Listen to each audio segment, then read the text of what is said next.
Bonjour amis internautes d'Actuvision, c'est le docteur Omar Konaté, directeur de la clinique médicale Keur Marie, médecin généraliste, médecin du travail, donc qui va aujourd'hui essayer de vous parler un peu d'actualité aujourd'hui. Tey moom duñu waxu benn feebar bu particulier mais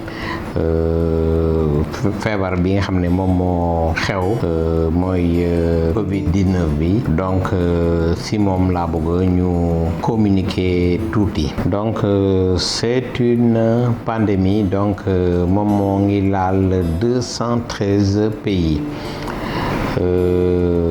actuellement au Sénégal.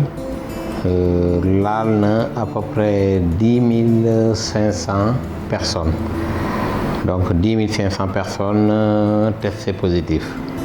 Si 10 500 yooyu il y a eu des cas graves avec plus de 200 décès donc au Sénégal. Ñu ngi remarqué que décès yi de plus en plus ñu ngi augmenter. Et ça augmente de façon exponentielle. Donc ça veut dire que on a de plus en plus des cas graves. Donc la conséquence donc c'est de plus en plus donc des décès. En Afrique, il y a plus de 968 000 personnes qui ont été touchées. Et sur ces 968 000 personnes, il y a plus de 20 000 décès. Donc non seulement au Sénégal, mais également en Afrique. Bon, à travers le monde, on a déjà eu donc écho de la France, des États-Unis, de la Chine, de l'Italie, de l'Espagne. Donc tous ces pays-là, donc ils ont été déjà terrassés par la maladie. Donc c'est pour vous dire que c'est quelque chose boo xam ne jusqu'à présent maîtriser guñu ko. On ne maîtrise pas donc la situation du Covid-19, que ce soit au Sénégal, en Afrique ou bien à travers le monde. Tey dama choisir pour wax ci tuuti parce que dama recevoir dans la journée benn couple de personnes âgées bi ñu ñëwee seen attitude. À la limite, ils étaient apeurés, tellement traumatisés par la maladie que c'était extraordinaire. Donc, j'ai essayé donc de les ramener à la raison, jéem a waxtaan ak ñoom, jéem leen motiver tuuti. Jéem a wax ak ñoom pour que ñu mën a dellu si waat tuuti. Le papa même m'a dit bon écoute docteur, même chez moi j'ai demandé à ce que les communiqués qui passent à la télé bëggatuma kenn taal benn télé pour ñu wax si wala pour ñu nekk ñu di ko déglu. Bon, il faut voir là damay interpeller waa ministère. Bon, je sais pas, est-ce que c'est une nécessité, est-ce que c'est obligatoire donc de continuer donc à communiquer?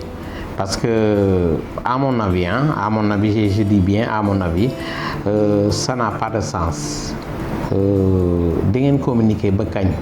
Dans un an, vous allez mobiliser un médecin, le mettre devant la télé, mu nekk di wax ay résultats Covid pour un an, pour 2 ans, pour 5 ans, pour 10 ans.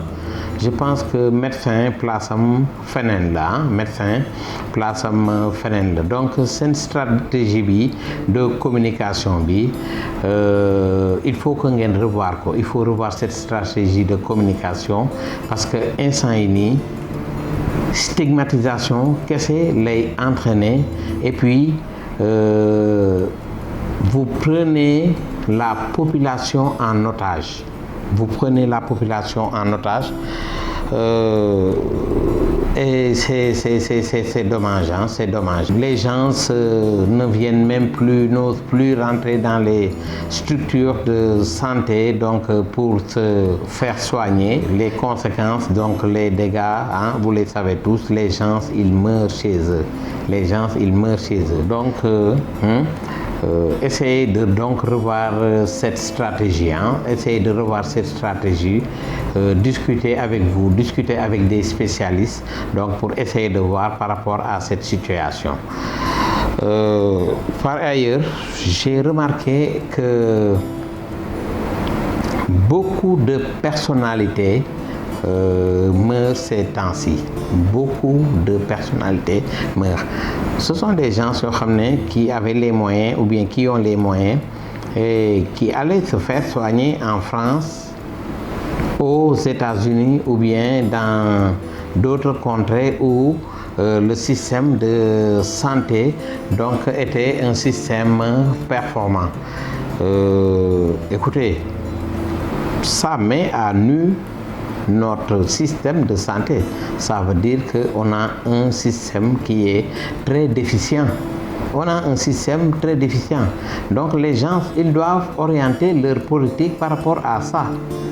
Mais développer nos hôpitaux, il faut équiper nos hôpitaux. Il y a quelques mois, le professeur Seydi en avait parlé et ça avait soulevé un tollé et à mon humble avis, en ce moment-là, il avait raison. Il avait raison parce que gisoon na loo xam ne ñëwagul woon actuellement affaire bi mi ngi ñëw et les gens se rendent compte que donc on a un système qui est très très déficient. Mais il n'est jamais trop tard pour faire du bien. Il n'est jamais trop tard pour faire du bien. Que les gens orientent donc leur politique dans l'équipement des structures de santé. Équiper les structures de santé, recruter les professionnels et puis le problème de santé, ce n'est pas seulement le Covid, mais le problème de santé en général va être réglé. Et si ce n'est pas réglé à 100%, dina réglé à au minimum 75 à 80%. Donc man foofu laa leen di lancer benn appel donc aux autorités de santé aux autorités de santé donc essayer de faire un effort pour équiper donc notre système de santé. Comme ça les problèmes de santé des Sénégalais vont être réglés au Sénégal. On n'aura plus besoin donc d'évacuer nos personnalités et en ce moment-là tout le monde donc va être content, tout le monde va en bénéficier. Donc pour la population en général lim leen di ñaax lim leen di exhorter moom mooy toujours respecter donc les mesures de barrière, respecter les mesures de barrière, distanciation sociale, raxas leen seen loxo, utiliser leen gel yi, utiliser leen masque yi, surtout da ngeen soo leen nekkee ci biti. Et je pense que dina problème yu bëri donc dinañu régler wu parce que je l'ai dit et je le répète, le virus est là, ça existe bel et bien et que ça nous plaise ou pas, on est appelé à vivre donc avec le virus. on est appelé donc à vivre avec le virus. Donc que les gens donc sachent raison garder. Je remercie tout le monde, espérant que les choses donc vont très rapidement donc revenir à leur place. Je remercie également mes caméramans, je remercie mes techniciens et plus particulièrement je remercie le directeur d'Actuvision, Monsieur Lamine Fall, donc toujours présent, donc toujours actif, toujours offensif. Merci à tous.